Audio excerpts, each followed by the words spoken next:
Родной язык для детей из села Чебурга на самом деле разговорный. Село находится в так называемом заболоте Тюменской области. Здесь 100% населения татары. В семьях и в быту общаются на языке матери.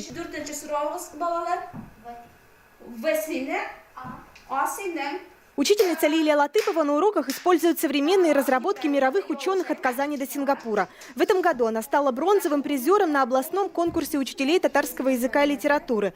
Лилия Латыпова подчеркивает вклад семьи в учебный процесс и говорит, пусть дорожной связи у Чебурги с большой землей нет, зато счастье, что интернет сюда пришел. Если взять учебники по ФГОС, у нас учебники с 1 по 6 класс на 90% школа обеспечила. А вот в старших классах, начиная с 7 по 9 класс, мы занимаемся еще по старым учебникам. И вот поэтому нам приходится использовать интернет-ресурсы, где-то работать в библиотеке, в школьной библиотеке, где-то находить вот информацию. В школьной библиотеке действительно изобилие литературы на татарском языке, публицистика, художественные произведения, учебные пособия. Татарский язык здесь изучают все дети с 1 по 9 классы. У нас преподается со 2 по 9 класс татарский язык два раза в неделю.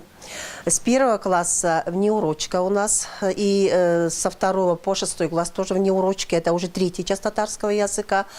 А в 8-9 классах драматический кружок на татарском языке. До 2016 года школа в селе Чебурга имела статус татарского этнокультурного компонента. После оптимизации она стала филиалом Кутарбитской средней школы, без этнокомпонента. По словам главы Тобольского района Юрия Абата, изменение юридического статуса не повлияло на учебный процесс. Учебный план при этом мы никаких изменений не вносили, которые касаются языков, любого другого, хоть русского языка, хоть татарского.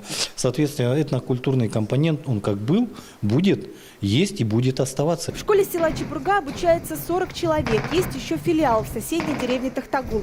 Там учатся 12 школьников. София Хайруллина, Марат Нигматуллин, ТНВ, Тюменская область.